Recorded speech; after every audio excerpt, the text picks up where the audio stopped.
Hi, I'm Dr. Lydia Dennis. This slide presentation is meant to be an introduction to Botox Cosmetic for those of you who've never used the product before. We're now offering this as a service in our practice to help with those wrinkles. So let's get started.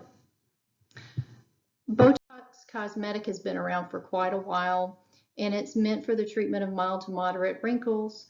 Primarily, the most simple place and the easiest place to treat is the upper face. So this slide here just shows a lady who's got some brow lines and she's got some crow's feet. We can also treat around the lips, and there's some other more advanced techniques that we can use, but most people choose to do the upper face because it's quick, it's easy, and they see a lot of really great results from Botox Cosmetic. So how does Botox work? This slide is meant to show chemically how that works in the body when minute amounts of dilute botulinum toxin are injected into the muscle. So botulism is what we normally associate with Clostridium botulinum, which is a bacteria that we usually associate with poorly canned foods and that kind of deal. We dilute botulinum toxin in Botox Cosmetic down to very, very, very small amounts that when locally injected work to weaken the muscle. So normally when a nervous signal comes down to the muscle, that is provoked by a chemical messenger called acetylcholine. Basically, what Botox does is that it goes into the cell and it blocks release of acetylcholine so that no chemical message or very little chemical message is sent to the muscle to contract. And how that works for wrinkles is our skin is attached underneath with these facial muscles, kind of in a pattern of belts and pulleys. So just like when you squeeze a belt together, it'll cause a wrinkle, and you pull it apart, it straightens out. That's exactly what we're going to do with Botox Cosmetic. We're going to cause a loosening of the muscle so that it doesn't pull the skin above it to wrinkle. This is also why people prophylactically or preventatively use Botox before they ever develop wrinkles. It's because of the repetitive movement of the skin that causes these ingrained wrinkles to occur over time, and that happens much more rapidly and deeply the older we get and we lose the integrity of the skin. This isn't a permanent treatment. So Botox Cosmetic has to be replaced every 3 to 4 months depending on how well your body metabolizes it in the cellular spaces. So what wrinkles do we treat? The upper face is the easiest place that most people start with, especially if you're a novice to Botox. And that's because they're easy places to see and treat and to reassess, and because you see really great results from just treating these 3 areas. So the photograph on the left shows frown lines. The photograph in the middle shows crow's feet really well. The photograph on the right shows brow lines. And all of those show really great results, especially after 7 to 10 days after Botox is applied. So who can't use Botox?